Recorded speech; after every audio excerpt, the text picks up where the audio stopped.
สวัสดีครับคอมบดอชาแนลครับตอนนี้ครับฝนตกหนักมากแล้วก็ใบเห็บตกครับโอ้ลูกเห็บตกครับโอ้โหตกเยอะมากครับดูครับโอ้โห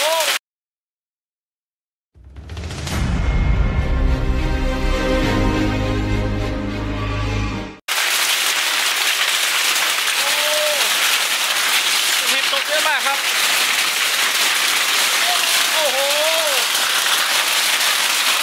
โอ้ตกเห็บแล้วนะครับโอ้โหดูครับลูกเห็บตกเยอะมากครับโอ้โหสุดยอดโอ้โหเป็นใหญ่ๆเลยเนาะโอ้โห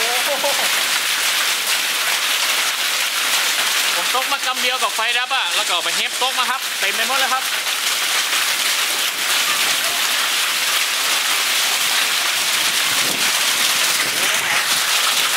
จะไปดูให้ฟังครับโอ้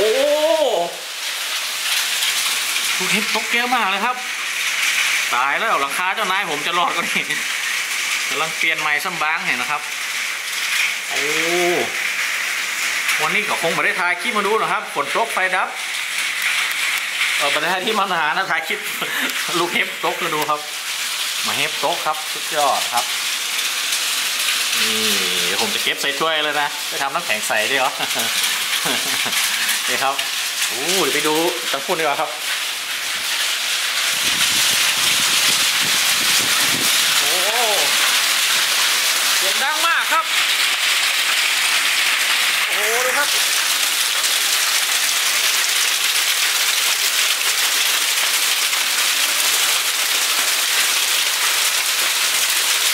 ครับ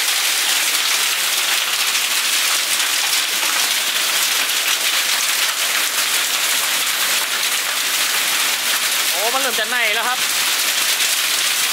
เดี๋ยวผมจะไปเก็บจากสนามให้ดูครับโอเคครับเดี๋ยวไปเก็บดูเห็ดครับ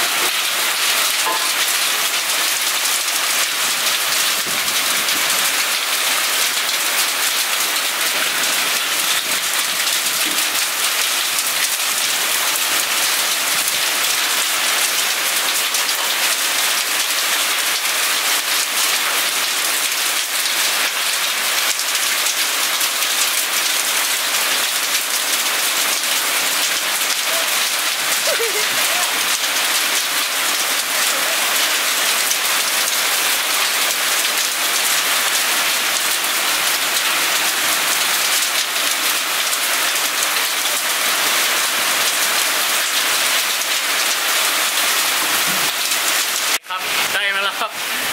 มาเห็บครับหรือลูกเห็บสดนะครับตกจากฟ้าครับโอ้โหดูครับเดี๋ยวเอาจับมาเยอะๆเลยนี่ครับดูครับดูใกล้ครับตกมาปุ๊บป้าครับเดี๋ยวผมจะทดลองกินนะครับลูกเห็บครับแบบสดๆเลยลูกเห็บ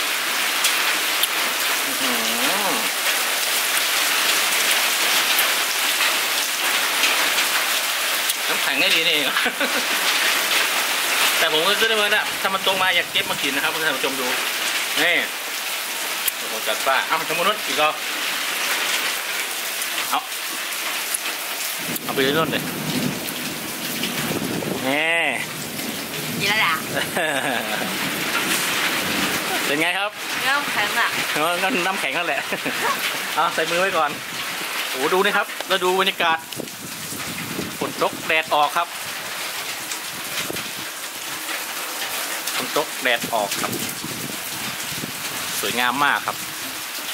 มันตกมากำบึ้งกำเดียวก็แล้วก็มีเห็บตกมาเลยนะครับนี่นะเห็บของเราครับเย็นดีนะครับตกหลายๆแปลงน้ำแข็งใสถ้าจะเหมาะเนาะตอนนี้ก็ไฟดับนะครับที่บ้านไฟดับฝนตกปุ๊บไฟก็ดับนะครับเนาะไฟฟ้าขึ้นดอยแม่สลองเนี่ยมันยาวนะครับเนาะวันนี้อาจจะไม่ได้ทำคลิปอาหารมาชมนะครับก็ทำคลิปชิมลูกเห็บแล้วกันโอเคแล้วเจอกันคลิปต่อไปครับสวัสดีครับ